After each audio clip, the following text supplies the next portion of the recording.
SIR নিয়ে আলোচনা করতে সর্বদলীয় বৈঠকের ডাক দিল নির্বাচন কমিশন।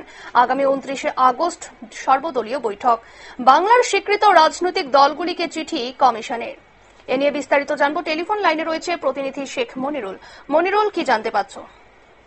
দেখো, 2026 সালের নির্বাচনের আগে অবশ্যই বাংলার যে ভোটার লিস্টের তালিকা, সেই তালিকায় আর একবার সংশোধন প্রয়োজন।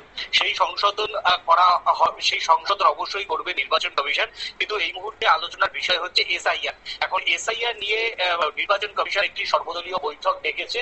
যে সর্বদলীয় বৈঠক দুপুর 3টে নাগাদ হবে এবং পশ্চিমবঙ্গের সমস্ত স্বীকৃত রাজনৈতিক দলগুলিকে আগামী 29 আগস্ট বৈঠকে ডেকেছে সিইও অফিস। তাই একটা আলোচনা চলছে প্রত্যেকটি রাজনৈতিক দলের মধ্যে। সেদিনই কি এসআইআর নিয়ে পশ্চিমবঙ্গের সমস্ত স্বীকৃত রাজনৈতিক দলের কাছে মতামত চাইবে কমিশন? এই প্রশ্ন স্বাভাবিকভাবে উঠতে শুরু করেছে। পাশাপাশি এসআইআর এর পাশাপাশি যে পুজোর পর থেকেই ভোটার লিস্ট, মানে বিধানসভা নির্বাচনের আগে একেবারে ফাইনাল যে ভোটার লিস্ট, সেই ভোটার লিস্ট নিয়ে কোনো আলোচনা হবে কিনা সে বিষয় নিয়েও কিন্তু সন্দিহান রাজনৈতিক দলগুলি। তবে তৃণমূল সহ বিরোধীরা আশা প্রকাশ করছে, তাদের যেটা ধারণা এসআইআর নিয়ে, কারণ বিহারের নির্বাচনের আগেই কিন্তু এসআইআর এর বিজ্ঞপ্তি জারি হওয়ার কথা পশ্চিমবঙ্গে এবং আসামে।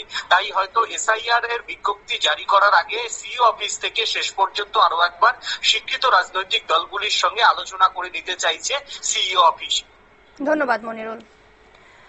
আপনারা শুনে নিলেন, অর্থাৎ এই মুহূর্তে এসআইআর কিন্তু আলোচনার বিষয় এবং আগামী 29 আগস্ট সর্বদলীয় বৈঠক দিয়েছে নির্বাচন কমিশন এবং বাংলার স্বীকৃত রাজনৈতিক দলগুলিকে চিঠি কমিশনের। নিয়ে নিচ্ছে ছোট্ট একটি বিজ্ঞাপন বিরতি, এই সঙ্গে থাকুন।